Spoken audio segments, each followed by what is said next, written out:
Alright, here it goes. It was the summer after I graduated high school and boy was I letting loose. I partied pretty much every day up until this point and I didn't have a care in the world. A few friends and myself really wanted to do something out of this world, so we decided a trip to the Hookahville festival at this place called Nelson's Ledges would be perfect.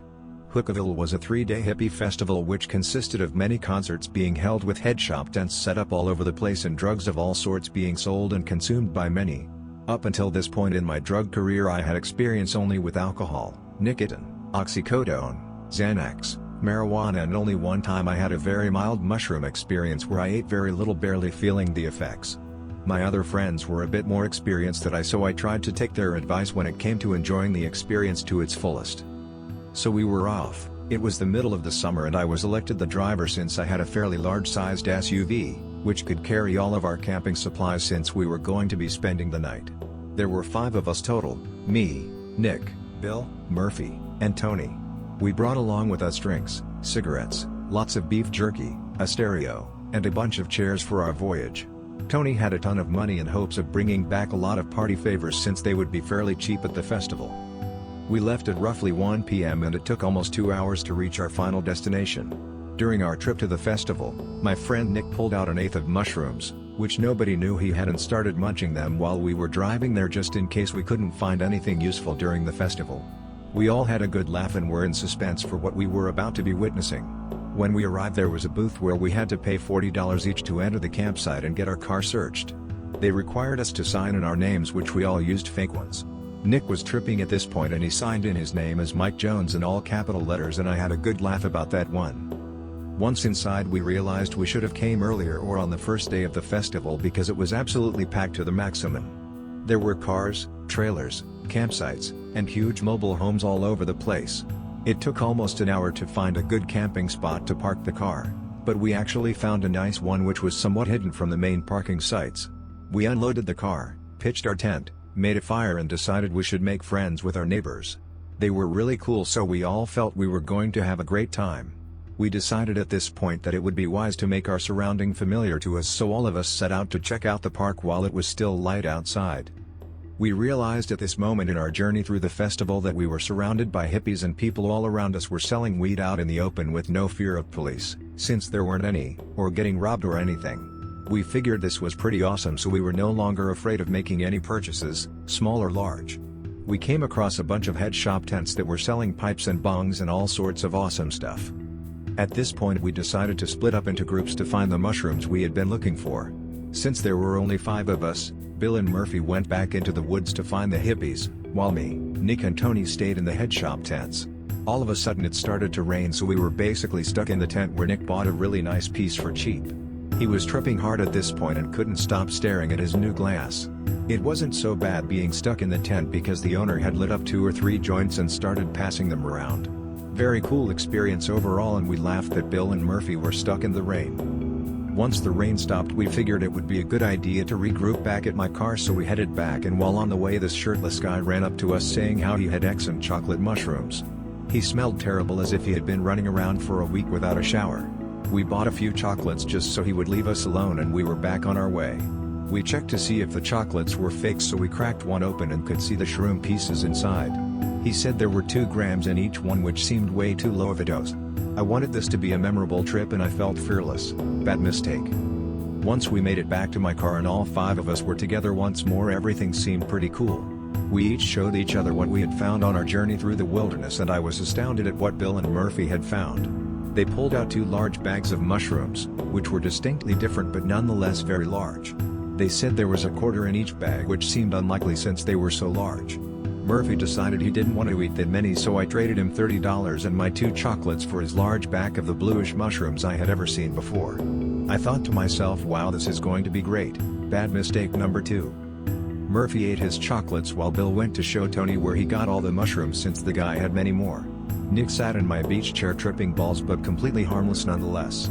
Now at this point my excitement got the best of me. I sat in the driver's seat of my car, put my cell phone, keys, wallet and everything else in my glove compartment, but left the windows open so we wouldn't get locked out.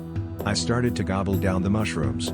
I didn't just eat them, I shoved them down and was loving it. When I was almost at the bottom of the bag, Bill came up to me and said, "Hey dude, let me get some." I was feeling greedy, but I gave him the rest of the bag since he was a good friend.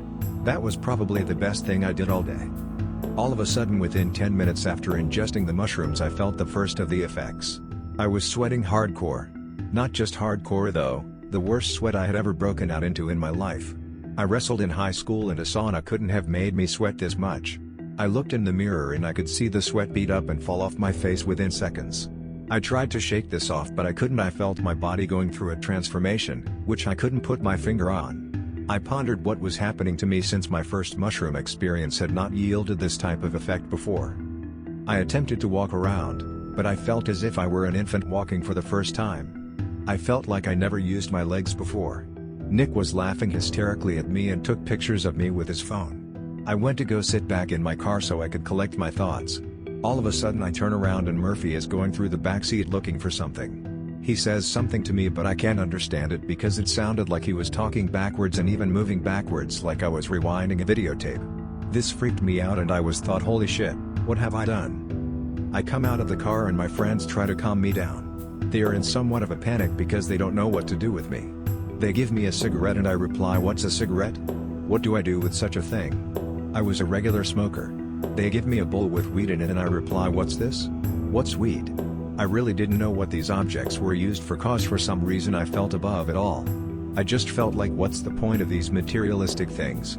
All of a sudden I looked up at the sky and the trees had these patterns which were interweaving and moving very quickly. My eyes couldn't keep up with the lucidity and movement of these patterns moving throughout the trees. I was astonished. I was befuddled. I was in utter shock. I had heard of people seeing things before, but I had no idea how intense it was.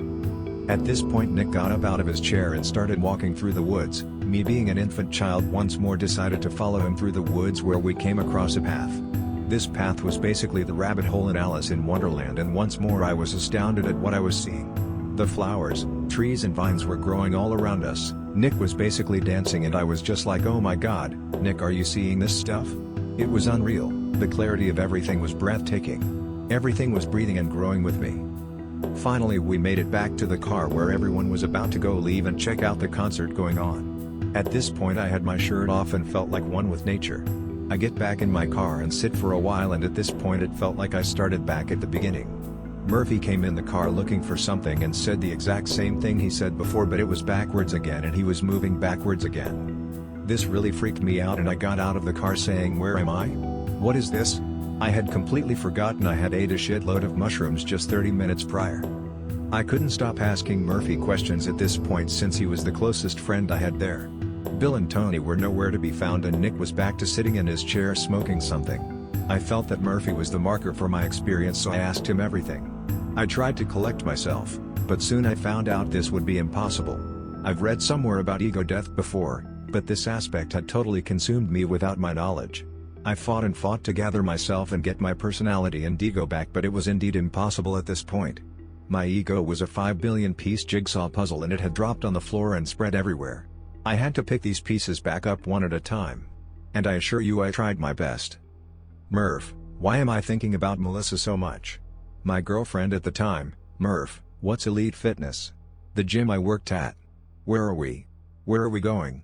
Well, at this point Murphy didn't know what to do with me, so he grabbed me and we started walking towards the concert area. We met up with Bill and Tony, where Tony confirmed to us that he obtained a quarter pound of mushrooms and would be joining us shortly. I was awestruck. Since Murphy couldn't answer my questions, I felt like I was on this journey alone. I was the shirtless wonder of the festival. As we were walking, I would go up to random strangers and flex in front of them as if I was at a bodybuilding show. Some would be like, what is this crazy kid doing, and others would be like, nice muscles baby, and after whatever they had said I would see their faces morph from strangers into a person from my past. People I had either forgotten or had not spoken to in a long time. At this point I was tripping as hard as anyone could possibly trip. I was gone in the worst way, trying to pick up the pieces of my lost ego from wherever they laid. I kept wandering off the path, speaking to random people as if I knew them, because in a weird way I felt like I did. They all resembled people from my past and I couldn't just walk the path to the concert. Murphy kept pulling me along and I tried my best to keep up with him, but I was constantly wandering away from our destination. A small child approached me, and to this day I am not sure if it was a hallucination or real. But the child took my hand and brought me to a van which once inside I realized it was the most trippy spectacle I had seen thus far. I was amazed by this van and how it resembled a replica 70s VW wagon from Yellow Submarine or something. Once again Murphy appeared and brought me back to the path.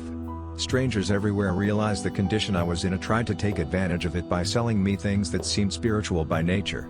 I would converse with these people for some time and they believed they were making a sale when Murphy would appear once more and pull me away. At this point everyone was waving goodbye to me and this made me feel somewhat uneasy. I remembered the end of the movie Big Fish when the father is dying and his son tells the story of when he's going back home to the lake. All of a sudden I felt as if this was it. This was the point where I convinced myself that the Matrix was real and I had taken the blue pill, the blue mushrooms, and was now using my senses for the first time. This new realization overtook me and I wouldn't be making it anywhere near the concert although I began to hear the music blaring through the trees. I tried to collect myself once more and then I realized, oh my god, this is my death, I'm on way back to the beginning, the Alpha and the Omega. Once again I wondered, where am I? How did I get here? I tried my best to remember this day and what had happened. I completely forgot about eating the mushrooms and all of a sudden convinced myself I was Donnie Darko. A year earlier I was involved in a near-fatal car accident in which only a safety belt saved my life. I felt like I had cheated death back then and now was the time where I was being called back to it. I felt as if I didn't learn my lesson from that accident and now I made a fatal mistake. I remembered that my friends and I were on our way to a festival and then my memory went blank. I didn't remember if we had ever made it to our destination since my car was no longer in sight and I didn't have anything on me except a pair of shorts and shoes. Murphy kept telling me to come on dude, let's go, and I kept seeing a light at the end of the path. This scared me immensely and I decided I no longer wanted to go anywhere. I was afraid of the light and I tried my best to get away from it. I decided that since this was my time, I would just lay down in a puddle, in the middle of the path of mud and just lay there. I didn't want to move any closer to the light and the sky just looked so beautiful. At this point I was pretty much left alone. I had no idea where Murphy went nor did I really care since it was my time to die, that was it. Horrible ideas started shooting through my head while I attempted to get a clue to what had happened. All I could think about was my past car accident and how I made the same mistake, only this time nobody was restrained by a safety belt. I convinced myself that I had killed all of us on the way to the festival and that's why my car and friends were nowhere to be found. I lay there in the puddle of mud while horrible ideas flooded my head once more. I saw ambulance lights all around the trees and people talking and beeps going off in the background. I felt like I was in the hospital on my deathbed and there were surgeons running around trying to stop the insanity going on all around me. All of a sudden someone told me to get up and for some reason I got up from my comfortable place in the mud and got onto a golf cart. Apparently this was a security vehicle of which I had no idea at the time. I was still hallucinating to a great degree. I was brought to a hippie campsite, which looked as if they had made their home at the ledges. It was a hippie family which I was now a part of. I kept shrieking saying how I was supposed to go to college and make my father proud, but now I was destined to be part of this new hippie family for all of eternity. It was raining at this point and this is when I realized it was nightfall as well. I returned to thinking horrible thoughts and was having the most terrible trip of all at this point. I was consumed by all that horrible things I had done in the past, cheating, stealing, sleeping around on my girlfriend. I felt like I was being punished. This did not sit well with me, so I stood up in a panic, went back onto the path and was hallucinating like a madman. All of a sudden the hallucinations were too overwhelming and I started literally pissing my pants. The strangest part was that I didn't even care because I was already soaking from the rain and just wanted it all to end. As I peed myself uncontrollably, my entire field of vision melted in front of me and suddenly I realized where I was. I sat back down and someone put a towel over my back. I was still tripping hard at this point but was feeling slightly better since I had wet myself. I started reminiscing about all the horrible things I had done in the past and all the bad karma I had built up over the years. I felt as if I was in a confessional in church and the only thing that made me feel better was spilling my guts out to these complete strangers taking care of me. I swear they knew more about me than my parents did after that heart-to-heart, and once everything was out. After all my confessions had taken place I snapped back to reality, was done tripping in a split second. It was as if I woke up from a deep sleep and felt extremely at peace and well rested. I got up and stood next to a man by the fire. It was the hippie man that took me in from the wilderness and I told him how grateful I was for saving me. He just kept saying it's all good and we just understood each other without wasting words at all. We just nodded to each other because we both knew what I had experienced couldn't be justified with words at all whatsoever. I gathered myself and bid farewell to my new hippie family and went along my way. Before long I realized I had no clue where the car was at, and I decided to explore the festival on my own, since after all I did pay $40 to come and enjoy myself. As I made my way down to the concert, this couple approached me, said, "Wow, you came out of it, man. I'm really glad because we saw you earlier and thought something terrible was going to happen to you." I replied, "Amazing experience, dude. Can I come along with you guys?" They were delighted to bring along a local celebrity with them, since I ended up being the guy at the festival. I smoked a few joints with them, although I already felt high as a kite from the mushroom experience. After I split with the couple, I went back on a journey to find my car and my friends.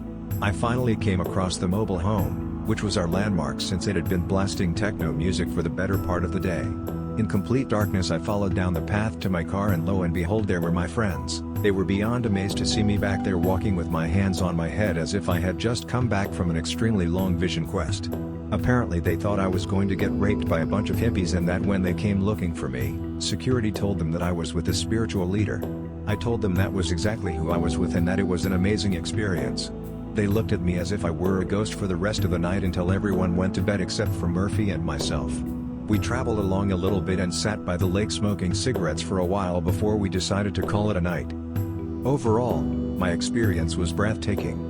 I explored my psyche from the inside out and realized the extent of a full-on mushroom trip. It was extremely insightful and helped me get over my past self. The only negative after effects were my car being extremely muddy and being hungover for several days thereafter.